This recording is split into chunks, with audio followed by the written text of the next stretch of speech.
Spartan children were not given beds to sleep on, but instead had to make their own from tough reeds pulled from riverbanks by hand, and forget about sheets or blankets. At age 12, they were given only a single item of clothing a year, a red cloak, and would not earn shoes until graduating into military service, going barefoot even in the middle of winter. This would prepare Spartan soldiers for the reality of life on the campaign trail, as Spartans did not carry sleeping cots, tents, or even blankets with them as they marched. Sleeping on the ground itself, wrapped only in their clothes, were provided. Other times they were left to fend for themselves and improvise weapons or murder with their bare hands. The teenagers would then look for the largest and strongest of slaves and ambush the slave when unawares. The biggest and strongest who are at risk of being murdered.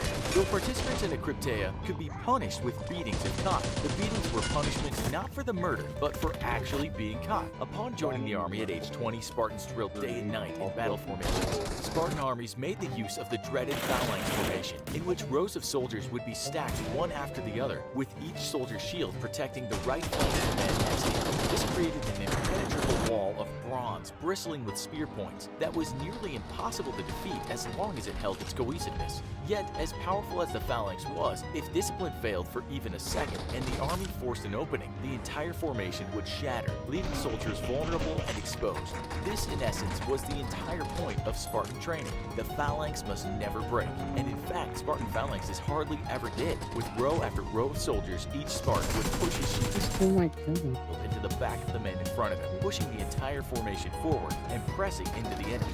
Those on the first 3 or 4 ranks would stab out with their spears or hurl them at the enemy, and if injured or cut down, the men behind would immediately take their place. A living tank of bronze, leather, and human muscle. The Greek phalanx was a thing to be greatly feared, as the Persians would learn, and few were more formidable than those made up of Spartan men.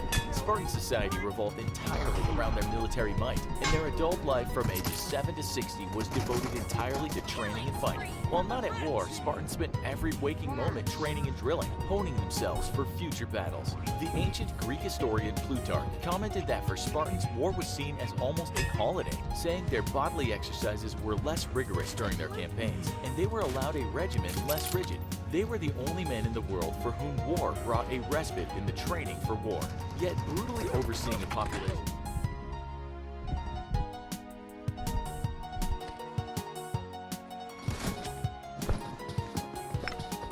Mhm.